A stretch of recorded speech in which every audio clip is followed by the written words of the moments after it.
Yo no puedo dejar de conversar con vos el tema que tiene que ver con el enfoque que hacen las distintas especialidades dentro del tema de la salud, de la problemática. Yo fundamentalmente soy clínico, pero como especialidad posbásica soy gastroenterólogo. En la década del 60, todo lo que nosotros no entendíamos decíamos azoteitis. Hasta que después empezamos a aprender con el Helicobacter pylori, con los dispositivos para medir presión en el tubo digestivo, etcétera, que lo funcional no tenía necesariamente que ver con problemas que generaba la propia persona desde su esfera de salud mental. Y en este momento la gente se quedó marcada con eso. Y la gente creo que tiene un exceso de interpretación psicológica o psiquiátrica de los trastornos digestivos. ¿Cuál es tu impresión? Yo después te cuento la mía. Sí. Mira, yo cuando estuve estudiando esto que comentábamos en bloque anterior, la transición epidemiológica, o sea, de qué nos enfermamos, cómo cambió, y observo que las enfermedades cardiovasculares, el cáncer, las enfermedades metabólicas han aumentado y que ha disminuido interesantemente patologías sin diagnóstico. Eso implica el avance de la medicina, ¿no? Bueno, uno tiene la tendencia a pensar de qué manera lo psíquico, de alguna manera, ¿no es cierto?, involucra todas las patologías. En lo gastroenterológico yo creo que hay naturalmente, como pasa también con la cuestión endocrina, te diré que la relación es muy estrecha porque no te olvides que todo el sistema simpático, parasimpático y neuroendocrino está muy conectado con lo que pensamos y con lo que nos emociona, o qué factor emocional preponderante circula por el cuerpo, ¿no es cierto? Sí. Entonces, ahora el tema es cuando aparece el horizonte clínico de la patología. Porque una cosa es lo previo, que uno indudablemente haga lo que haga, siempre vas a tener algún factor de riesgo, el relacionamiento humano, el modo en que vos afrontás la vida, bueno. Pero cuando aparece el horizonte clínico, que diríamos que es en el momento en que vos ya tenés la patología, bueno, naturalmente hay que trabajar sobre ella. Entonces, yo digo, cuando está el problema gastroenterológico, hay que trabajar sobre él, pero no dejar de buscar cuál ha sido la base que lo ha gestado, ¿sí? Porque si no vamos a volver a entrar en lo mismo, ¿no es cierto? Sí, lo que nosotros vemos en la práctica en el consultorio es que hay pacientes que tienen trastornos gastrointestinales funcionales y que funcionan mucho mejor con el psiquiatra o psicólogo que con el gastroenterólogo. Mira. Y otros pacientes que funcionan mejor con el gastroenterólogo.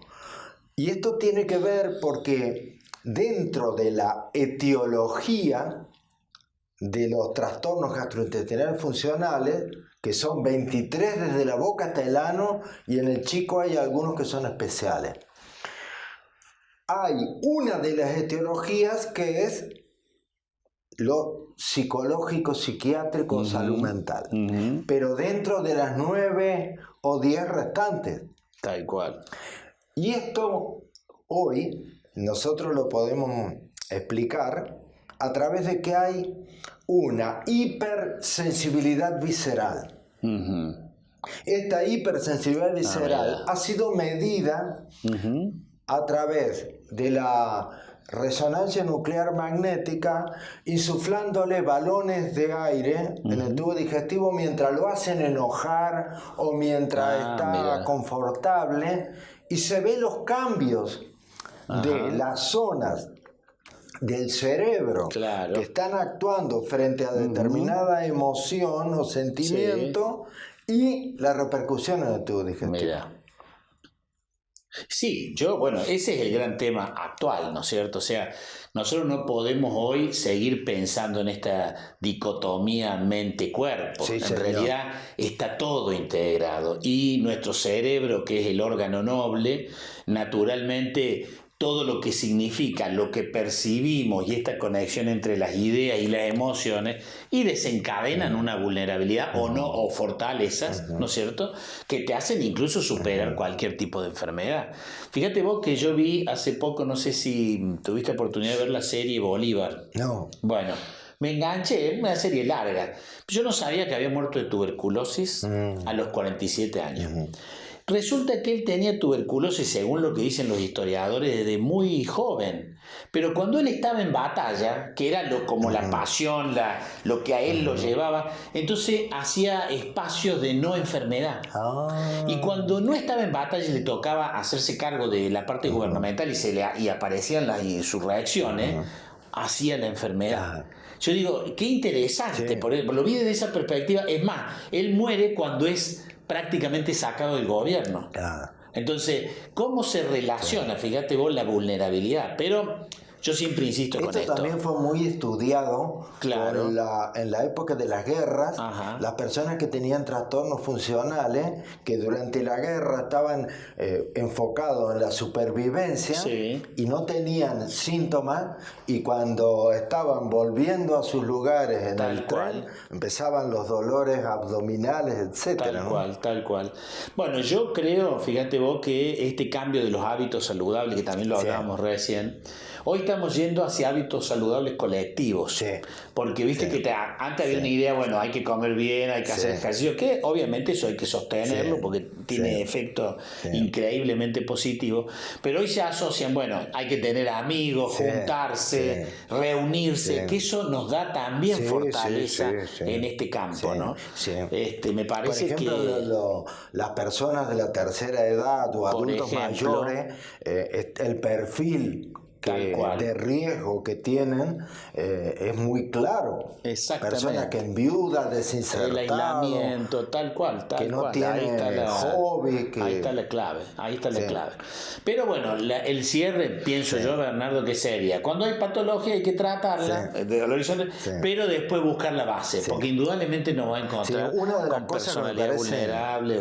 Me parece, Leandro, que tenemos que tener en cuenta son los sesgos del diagnóstico de este punto de vista, porque hoy hay un exceso de difusión de los temas de salud mental. Yo creo que a partir de algún psicólogo o psiquiatra que entró en los medios de comunicación, vos ves gente que le hace terapia a sus amigos en los bares, pero con mucha frecuencia. Entonces mucha gente que retrasa las consultas adjudicándole a sus síntomas un origen en la salud mental. Tal cual. Y yo creo que la recomendación que habría que tener al respecto es ese equilibrio en no sobreestimar lo orgánico y enloquecer a la gente buscando cosas sin reconocer los síntomas que no tienen explicación médica, pero tratar de excluir saludablemente aquellas cuestiones que se pueden presentar con determinados síntomas, porque todos sabemos que hay algunos cánceres del aparato digestivo que conllevan con mucha frecuencia síntomas depresivos. Tal cual. Efectivamente, y también hay metástasis en cerebro que producen depresión. Señor. Nosotros teníamos un gran profesor que decía, cuando la depresión se presenta sin afectividad, cuando vos tenés desgano, anedonia, todo lo que configura un cuadro depresivo, pero no hay emocionalidad, no hay tristeza, sospechen de algo tumoral en él. Y vos sabés que a mí me pasó con un caso del norte, 8 meses de terapia por depresión y resulta que era una metástasis de cáncer de mama. Sí, nosotros le tenemos mucho miedo al cáncer de páncreas en ese aspecto. Bueno, claro. Porque las historias que uno puede contar son terribles, ¿no? Son muy frecuentes, ¿no? Yo creo que es muy importante esto de trabajar en forma conjunta y me parece que a veces hasta sería bueno un mayor diálogo entre colegas que a veces la gente que trabaja en centros médicos, en lugares donde hay muchas especialidades, tiene menos dificultades en esto, por el tema del apuro, de la falta de tiempo y del autismo, diría yo, porque realmente en la época de la hipercomunicación, la comunicación sigue teniendo serios problemas, ¿no?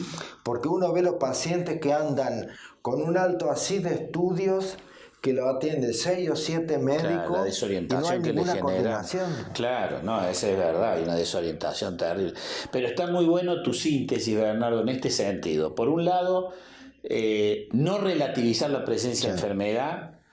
A veces el uso de lo de salud mental relativiza la presencia de una enfermedad concreta, ni tampoco patologizar exceso, todo de la... Porque fíjate vos que a veces a nosotros nos han acusado eso y con justa razón. A veces duelo todos vamos a tener, eso no significa que sea depresión. Pero bueno, enseguida hay que tomar una pastilla, porque es como que todo tiene que ser rápido. La gente como que no quiere pasar por ciertos procesos, quiere resolverlo ya, entonces y no se da cuenta que en realidad eso tampoco es bueno, ¿no? Uno de los mensajes me parece que sería para la gente que recién empieza la profesión médica, porque hay mucho temor a las demandas, hay mucho temor a los problemas y no tienen la suficiente independencia para poner un límite, porque a veces lo que hay que hacer es observar. Tal cual. Y no necesariamente salir haciendo innumerable cantidad de estudios que lo único que llevan es a riesgos al paciente y a un gasto a los sistemas de salud que no pueden afrontar. Sí, que no pueden afrontar.